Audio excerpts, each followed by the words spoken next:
Hey there, spooky friends, and welcome to another episode of Storytime with the Scariest Podcast. Woo! I'm Robin Grace. This is Adam Diaz. Hello. And today we're here with some more homegrown horrors. Adam, why don't you tell us all what homegrown horror is? Homegrown horrors are the wonderful stories that you folks have sent to us, whether you're a viewer or a listener, and they're paranormal, supernatural, spooky, coincidental, sometimes extraterrestrial, sometimes true crime in nature. Robin, for folks who had a story like that, where can they send them? You can send it to storytime@scariest.com or go to our website, scariest.com, fill out the contact us form, and it gets emailed to us that way. Indeed. So we would love to hear from you. In fact, 3 of the 4 homegrown horrors that we're going to be reading tonight came in off the website. So thank you so much to the folks who went over there. We appreciate it. But like I said just now, we're going to be reading 4 of them. Did you want to go first, or do you want me to go first? I don't even know what you got up, so why don't you surprise us? All right, I guess I will go first then. So this first one, subject is, I stayed at the Stanley Hotel. I wonder if there was a ghost encounter somewhere in here. Whatever happened, we're about to find out. It starts like this. Hello, Robin and Adam. Hello. Hello. That's how I'm saying hello tonight. Hello, Governor. Deal with it. Can read on the pod, but the second part of the email is mostly logistics. You'll probably want to skip reading that on the pod. I will say this. I did read that second part just to see if we should scrap it. And when I sent it to Spooky Mom, she took it off. And I just think it's really good advice for anyone who wants to go to the Stanley Hotel. So I'm going to go ahead and read it once we get through the first part, which is what happened. Okay. I just think it's fun. I'm a fan of logistics. Who doesn't like logistics? Right. Okay. All right. Okay. Yeah. So yeah, it goes like this. Part 1 for the pod. My name is Nicole, she, her. I sent in a couple stories back in November. I haven't heard of them in a Storytime episode yet, but look forward to it. I'm pretty sure I remember the ones that they sent in. My boyfriend reserved a room for 2 nights at the Stanley Hotel in January as my Christmas gift. Aw. We drove up from Denver. The hotel was really lovely. The area was beautiful, and there were lots of activities available. Horseback riding, probably. Boating. Skiing. It depends. It's January, so I imagine there's snow on the ground. So there's got to be a bunch of stuff that you can do. All right. I enjoyed the visit a great deal, and I'm excited for you to hit the 150 Patreon goal and visit the Stanley Hotel. Yes. I'm going to interject and be like, hey, we're pretty far from 150, but if you guys want to sign up for Patreon and get us closer to going to the Stanley Hotel, that'd be cool. We're closer to 150 than we are to 0, but we're further away from 150 than we were this time last year. So yeah, go to patreon.com/scarishpodcast and sign up. All right. The hotel was really lovely. Can't wait for us to go. I signed up for Patreon as soon as I returned home from the trip. LOL. Thank you so much. That is very nice of you. I don't have any personal spooky stories from my stay, but I can share one recent story I heard from our tour guide. Okay. As always, take it with a grain of salt. A couple weeks ago, a mother and daughter stayed in the infamous room 217. That's the room that blew up a year after the building was complete, and the room in which Stephen King stayed. He wasn't there when it blew up. He just had a nightmare, and that inspired The Shining. The mother and daughter were returning to the room. Upon entering, the daughter headed to the bathroom, while the mother waited in the room. When the daughter opened the door to the bathroom, a large figure stood in front of her. It let out a violent scream and rushed toward her. Hearing the violent scream and her daughter's scream, the mother rushed to collect her daughter and leave the room. That's like something from The Shining. Yeah. Thinking there was a real person inside their room, the mother called the police. The tour guide, whose story this is, learned of the event when he saw the hotel manager and police officer rush down the hall toward room 217. The tour guide followed. The police officer cleared the room and found no evidence of a break-in. Though the room is only on the 2nd floor, it is not easily accessible from the outside.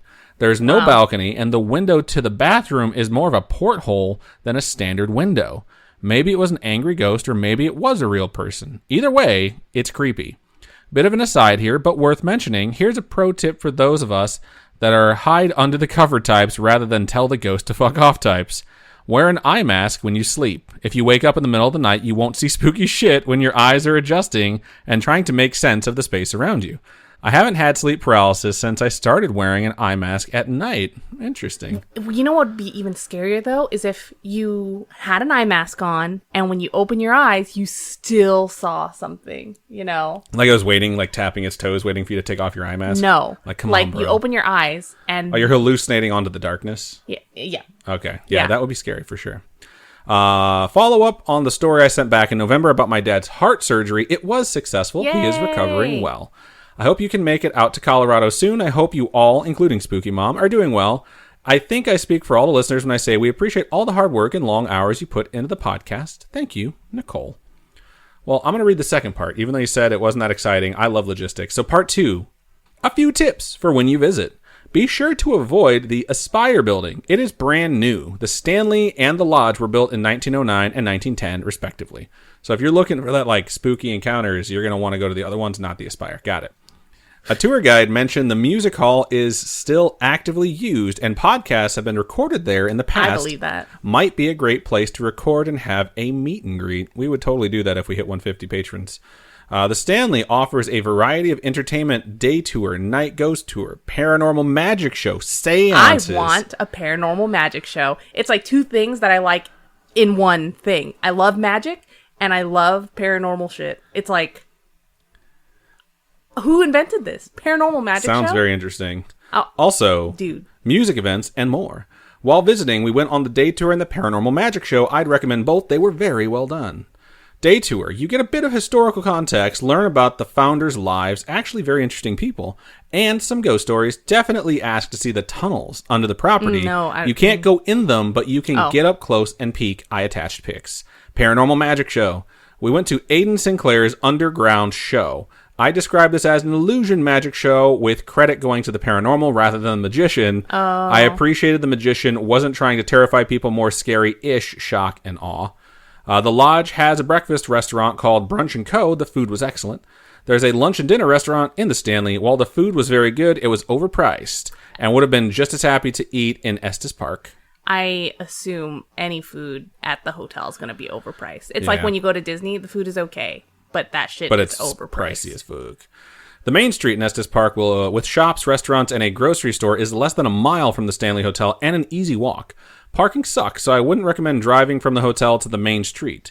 Winter might be an ideal time to visit. It was way less crowded, plus off-season room rates. I mean, hey, in this Shining, they went to the hotel during the winter, and that's when shit popped off. Though it's winter, Colorado gets 300 days of sun. Due to the altitude, the sun is very bright and provides quite a bit of warmth on a winter day.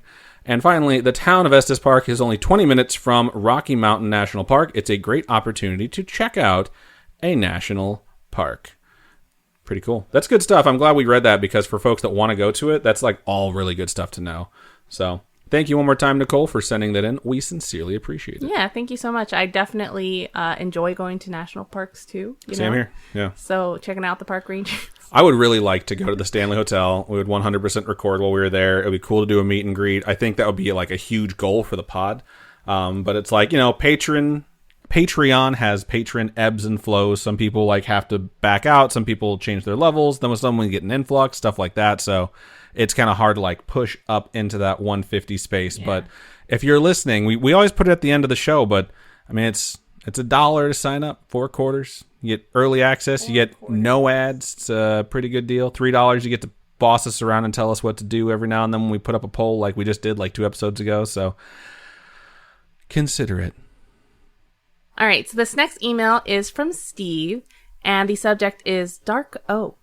Interesting. All right, so it goes. Growing up in Indiana, I've experienced a lot of crazy things. I've been chased by a naked bozo through the streets of Westfield. Weird. Bozo or hobo? I don't know. Bozo is a clown from the region. So perhaps it was someone dressed up like Bozo while yet also being naked. Or it was he's just referring to them as like a jerk. Because like Bozo is something I grew up calling people that were like acting like a clown. I got attacked by a pack of coyotes twice. They fucked up my shirt and stole my wallet both times. Why would they take your... Were you trying to defend yourself with your wallet? Are the coyotes like animals, or is it like a gang called the Coyotes? It's like, that's a good question. And one of my best friends is named Anus. It's pronounced Honest, but it's written like anus. That's But the craziest thing of all was my dark oak closet. What's up with that? Well, let's find out. Good read. Hi, my name is Steven. I'm 37 years old, and I am a professional idiot. I said before that I grew up in Indiana. That's only partially true. For the first 11 years of my life, I lived in Salem, Massachusetts. I guess that makes me a witch or something. But all jokes aside, it really sucked. Dad couldn't keep any jobs because of a drinking problem, and my mom was a cashier at the local mall. That's why my family was very poor for most of my early life. All that changed, though, when my dear old man got a job in Noblesville, Indiana as an architect. Ooh. Nice. September 15th, 1996. We're going to go back in time. How many years? A little less than 30. God, that makes me feel so fucking old. 26 years? Yeah. Shit. Oh, 26 no. years. 1996 was 26 years ago. No, it wasn't. 26? Yes, it was. No. Wow. Man, I was born in 1985. No. I was already No. having like solid independent thoughts by 1996, Stop. and that was 26 years 1996. I was 7 years old. Okay. ago. I was 11 years old. Were you middle school? Middle school? I was like first grade. That's a good question. I think I was just getting into middle school. I don't remember the age that mattered. Like, I was 7 years old in second grade. I remember that. I'm pretty sure. I was 18 when I graduated in 12th grade. I don't know. Read the story. You're making me feel so Oh my god. old. Okay, so September 15th, 1996, just a reminder, 26 years ago from this time, 2022. Okay.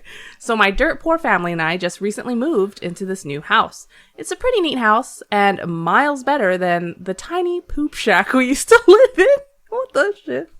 I have my own bedroom now and we finally have a bathroom that's bigger than a shoebox. Life is good.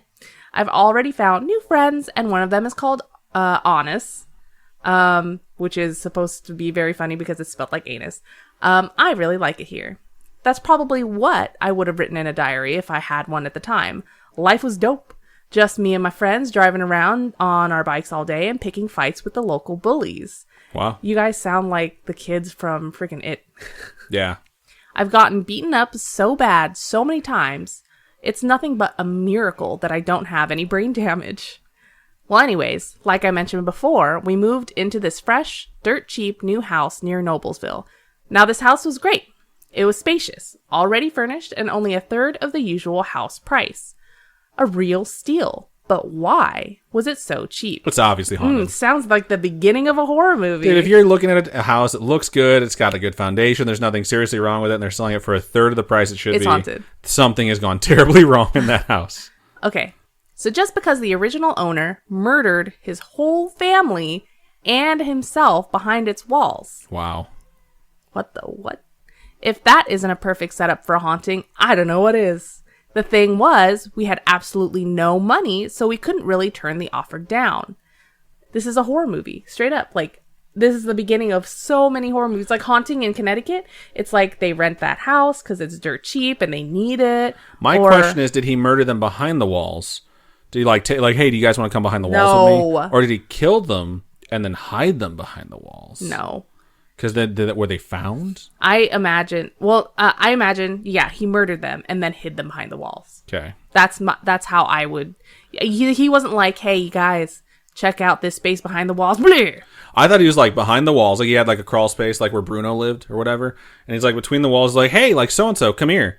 And then they're like, oh my God, he's murdering me. And someone's like, what'd you say? And they're like, I don't know. You should come check it out. Come here. It's like, it depends on how big the family is, obviously. But at some point, they're like GoldenEye guards. No. Stop going to the spot where people keep dying. But like, eventually, there's not enough space if you were at the same part of the wall murdering all these people. You'd have to switch walls. You'd have to switch walls. Yeah. I mean, we're talking about something very morbidly because, let's be honest, it could be complete bullshit. So it's hard to take it that seriously. But I really hope that it's not true. It's just a rumor. Rumor has Otherwise, it. we're monsters. Oh my God. Sometimes, because you hear so much messed up stuff all the time, you kind of get desensitized to it. And that's why I think this generation's a bit more desensitized to crime and horrible murder and trauma, all this tragic stuff happening, because it's just, we're so exposed to it, we're all desensitized. A lot of stuff has happened, especially recently. And when I say recently, I mean like historically recently, not like in the last 24 hours or whatever, but just in general. And there's more access to it than there's ever been before, because things like go out live nowadays thanks to like social media and the internet and so on. But let's get back to the story. Around a year went by without any paranormal or creepy incidents. The only legit scary thing in the house was a massive dark oak closet in an otherwise completely empty room in the, let's say it together now, basement. It had these rather creepy carvings that were supposed to resemble vines, but looked more like screaming faces. Some interior designer did not know what they were talking about. Or they knew exactly what they were doing. We not so jokingly called it the Closet of Trapped Souls. What if it was like that door in Haunting? Or The Haunting? The one that's Haunting at Hill House, but like the movie? Yeah, the one that has Liam Neeson in it. Yeah, that one. Because the door at the end... It's like a stone door, right? It's a stone door, and it has all these people and stuff all across it, and like the cherub faces and things like that. That's what I'm imagining this oak closet looks like. All right. It was also locked, and no key that had been given to us could open it. This is just like The Haunting of Hill House. I think that was a good thing. I don't know why, but something told me that the closet should stay closed. Maybe it was the screaming faces. It's like the Divock box or something. But of course, sometime later, my mom found an old rusty key while gardening. The thing was buried.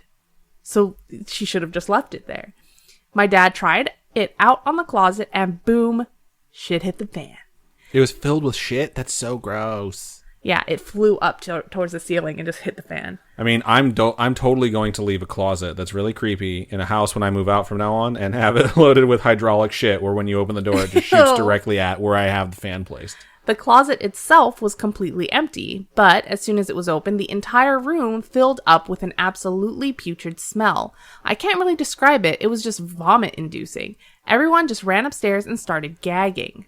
My dad borrowed a gas mask from our neighbor. He's a doomsday prepper, because of course he was, and went down to investigate the cause. I just need to step in really fast. For those of you who are like, yeah, sure he was. You've never lived in Indiana. And went down to investigate the closet a bit further. It was completely empty. I expected some sort of dead animals, but turns out it was just the doorway to hell. After we opened this closet of trapped souls, everything just went to shit. All the plants just died suddenly. I started having nightmares. My mom got ill with a hardcore, life-threatening fever. Wow. We took her to the hospital, but nobody knew what the cause was. The only thing that was evident was that she immediately got better after leaving the house. For the rest of the time we lived there, she was in the hospital. Wow. So she got somehow both the worst and best end of the stick.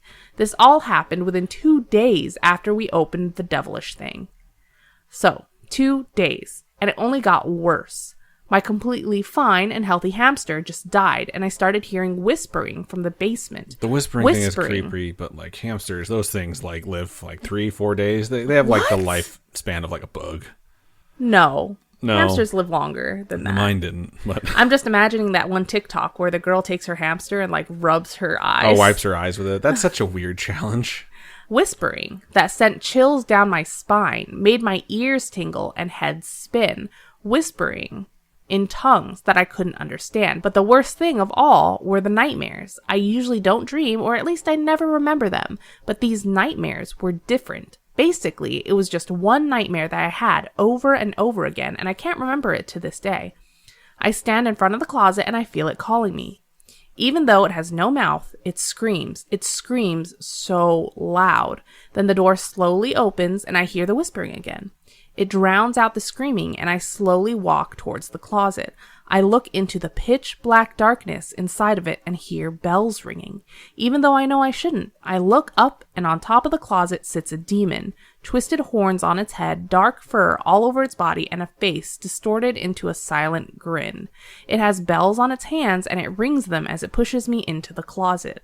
I fall as the only thing I hear is the whispering.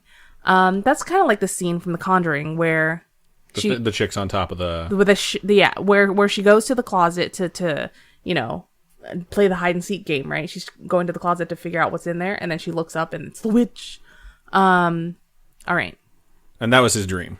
That's his dream. Gotcha. And it continues. That's a scary ass dream. It is a scary ass dream. It is. Imagine having that every night. That would suck, wouldn't it? It would drive me crazy if I had that dream every night. I wouldn't want to sleep. It'd be something out of like a Nightmare on Elm Street where you just don't want to sleep. Yeah.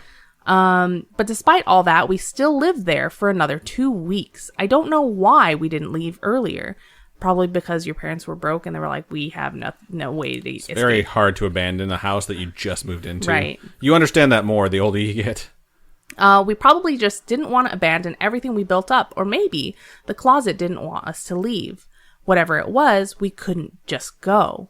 On the last night, I had the nightmare again, like every night, but this time it was different. Before I could fall into the closet, I woke up. I don't know why, I just did. Maybe I subconsciously knew that something bad was about to happen.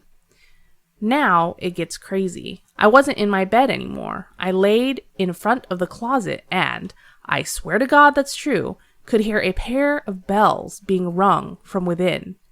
That was it for me. I sprang up and ran. That night, I was the fastest man in Indiana. I called my dad and we just never went back into the house. It got torn down only half a year later. I guess it wasn't valuable enough to be resold. All the furniture in the house got auctioned, but my dad made sure the closet was destroyed. He and a couple of friends just burned the thing. Pretty simple, but efficient. Yep. That all happened around 1997, 98, but every time someone brings the topic up, my mom just gets pale. My dad will break anything he holds, and I will shit my pants. Wow. I'm sure he doesn't literally shit his pants. I don't know. You've never lived in Indiana. People shit their pants all the time. I know, you shit your pants. I was in Nevada when I shit my pants. TMI, but sometimes it's not a fart. It was pretty traumatizing, I guess. Well, not as traumatizing as having the name Honest, spelled anus. Insert laugh track here. I want to thank you all for enduring this pretty long story. I also want to thank you for being just genuinely great people. All of you, Adam, Robin, Spooky Friends. The podcast rules, thank you. Keep on creeping on. P.S. Excuse the bad spelling. Dyslexia is a bitch. It's really difficult. There's so this wood lumber company out here has a big sign in front of their building, and they always put up new messages. And one of the messages that they have up right now is like, what if I told you you read the first line wrong? And then you look up at the top line and it says, what I have told you. And I was like, motherfuck, damn it. And I read it wrong every single time. To clarify, Robin wasn't saying that the email was hard to read, just that dyslexia is very hard to and difficult. It is very difficult to work with. The person I know who reads, like, I would say the second biggest bookworm I know has dyslexia. And it's always the most impressive thing to me. I've been around when he's been, like, telling his theories on things like that. Is it your co-host for Twats Twats? No. He's the biggest reader I know. Garrett reads more, I think, than anyone else that I know, except for Faye. Faye reads, like, fucking all the time. It's nuts how fast she's blazing through Wheel of Time. But my buddy Lucas is dyslexic, and I remember when Harry Potters were still coming out, because, yeah, I'm old enough to remember when they first started coming out and when they stopped coming out. People were, like, theorizing on a bunch of different stuff that was going to happen, and Lucas had a bunch of theories that were accurate, and it's because, like, he had read them, and he had paid very close attention, and he's dyslexic. And I was always very impressed at the fact that I knew so many folks that did read, but he comprehended things a lot better than them, despite the fact that he did have difficulty reading. So either way, thank you so much for sending that. It's a crazy fucking story, without a doubt. And I'm glad that your mom got better and that you guys got out of that house. Yep. So good stuff. So before we move into our next story, we are going to take a really quick commercial break.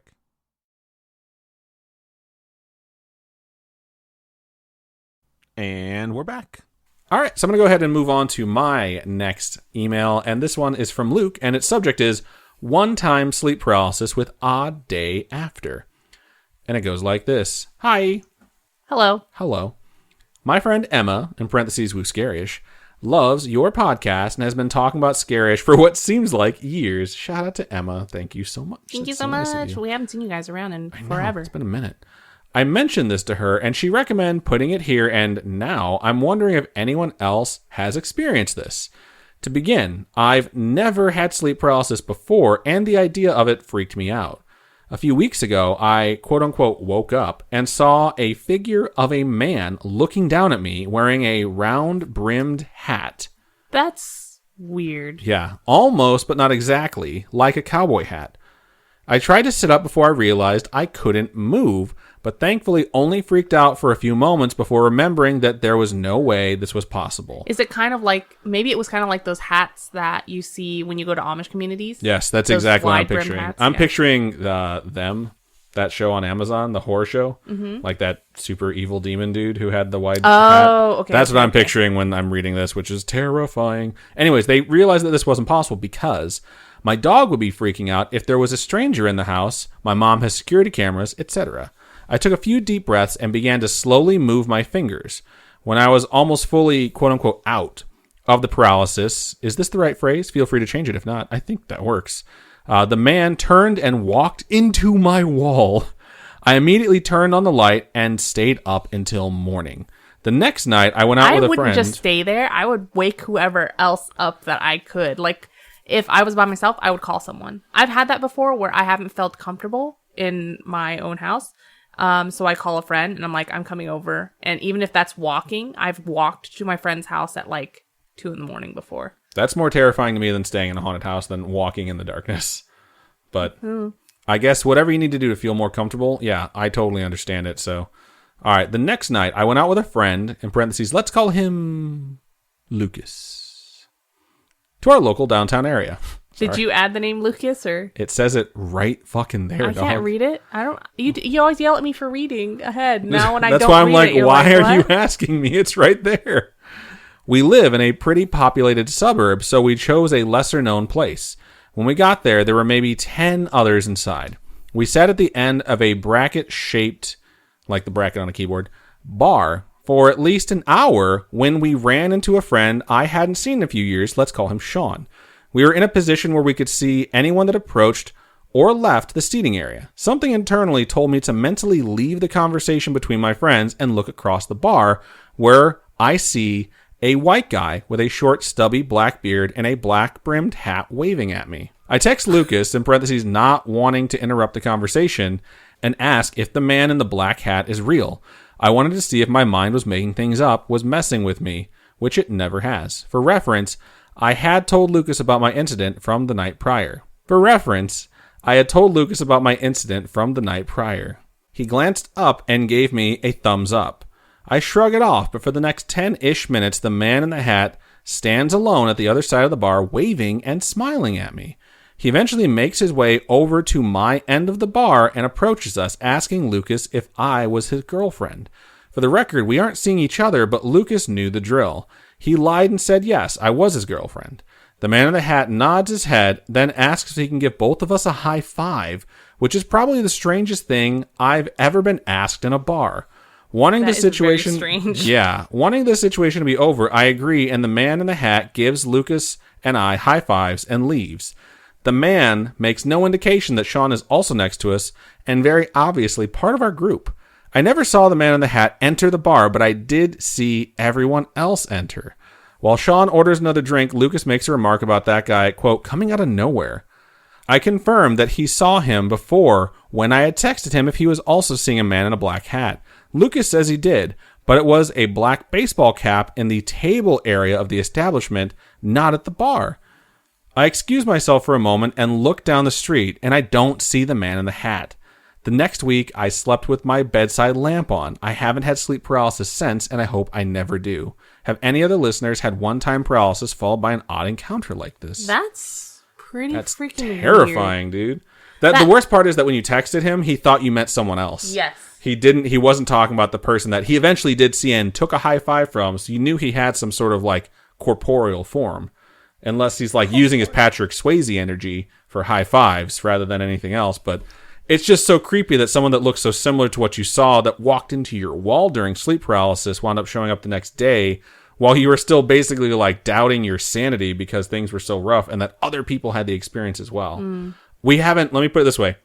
This is Storytime number 187. We've never had a story like this before. Yeah.